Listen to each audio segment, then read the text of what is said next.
Imagine opening your bank app and realizing you owe $63,000, and you can't even afford rent this month. That's not a movie scene. That's the reality for millions of graduates in America right now. This is Matthew's story, and what happens when you simply can't pay your student loans. It was 2:17 a.m. when Matthew finally shut his laptop. Empty coffee cups surrounded him like a small city of broken promises.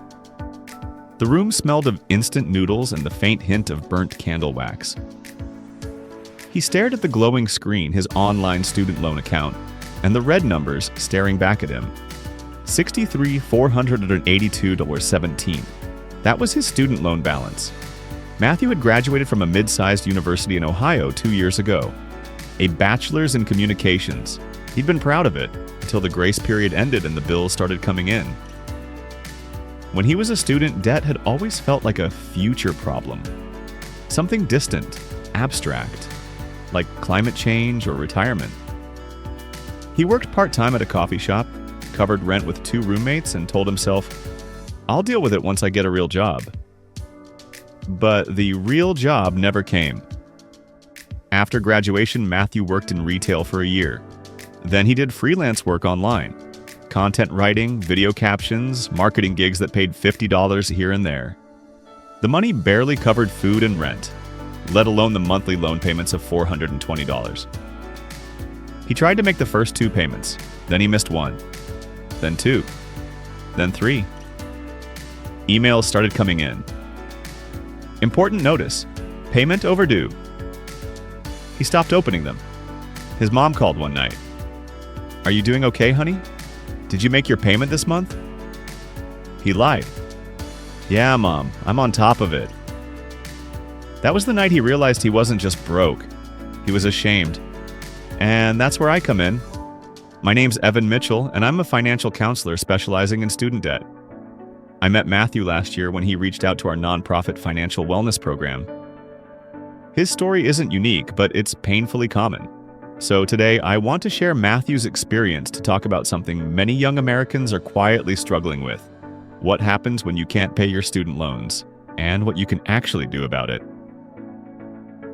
Today, let's talk honestly about what happens when you can't afford your student loans, and what you can do instead of running away. This isn't a moral lecture, it's about reality, compassion, and options. Because the system is complicated, and fear often keeps people from seeking help until it's too late. Let's start with the big picture. In the United States, over 40 million people carry student debt. The average borrower owes around $37,000. For some, like Matthew, it's much more. Many borrowers believe that once they graduate, a steady job will solve everything. But today's job market, rising rents, and inflation have made it incredibly hard for young adults to stay afloat. Over 11% of borrowers fall behind on payments within the first year of repayment. That's millions of people waking up at 3 a.m., wondering if missing another bill will ruin their credit forever. Matthew wasn't alone. He just didn't know that yet. When Matthew first came to see me, I asked him a simple question. "When was the last time you opened an email from your loan servicer?" He laughed nervously. Maybe 3 months ago?" That's one of the first warning signs. If you're avoiding emails or phone calls about your loans, skipping or delaying payments, borrowing from one source to pay another, or simply feeling numb when you think about money, then you're not lazy or irresponsible. You're overwhelmed. But ignoring the problem doesn't make it go away. It only grows, like interest.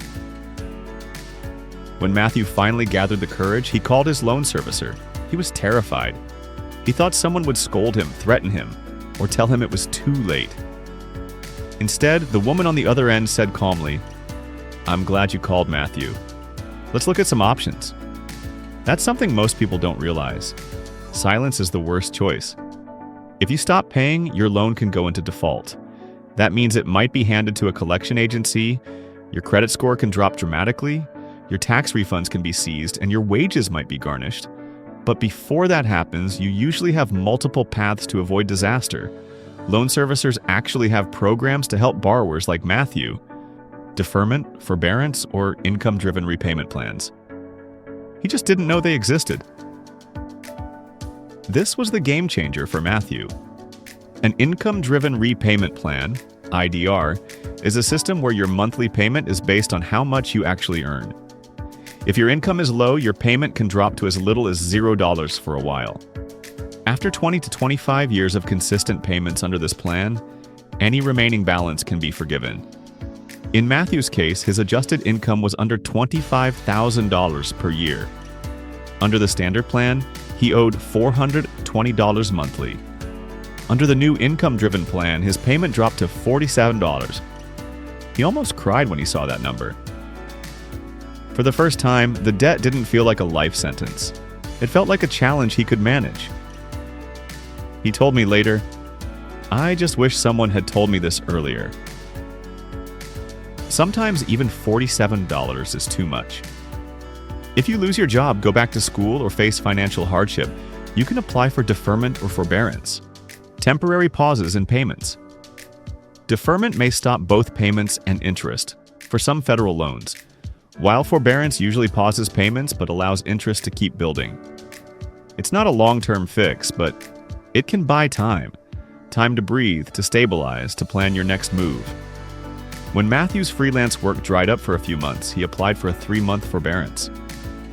He used that period to update his resume, apply for better jobs, and even take a free online course on financial literacy. When payments resumed, he was ready. At one point, Matthew considered refinancing his loans. A private lender offered him a lower interest rate, 4.1% instead of 6.8%. It sounded perfect, but after talking through the details, he realized the catch. Refinancing a federal loan with a private lender means losing access to programs like income-driven repayment, forgiveness, and government deferment options. If something went wrong again, he'd have no safety net. So he decided not to refinance, at least not yet. Sometimes the best financial decision is patience. Once his payment stabilized, we started working on the bigger picture, Matthew's budget. He tracked his spending for a month. Here's what we found: $63 on streaming subscriptions, $90 on takeout, $120 on little things, coffee, snacks, Ubers, $40 on a gym membership he hadn't used in months. We cut the unnecessary stuff one by one. He kept only the essentials, built a small emergency fund, and started a simple spreadsheet to monitor progress.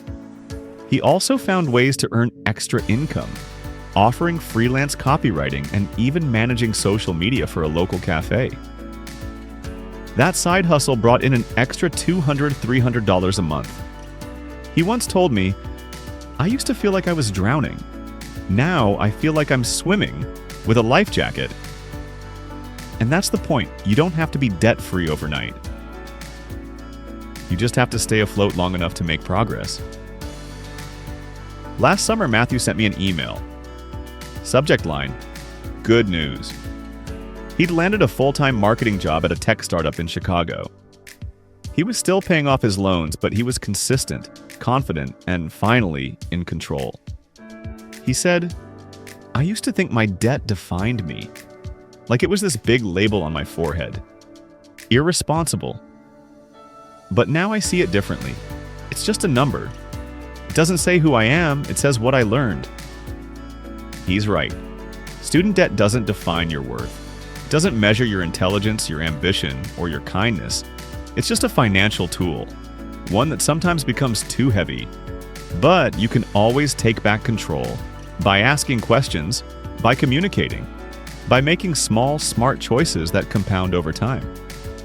So if you're sitting in a small apartment right now, staring at your loan balance on a glowing screen, take a breath.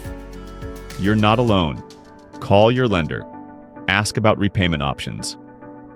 Make a plan, even a small one. Because every step you take, no matter how small, is a step toward freedom. Debt doesn't define you. How you face it does.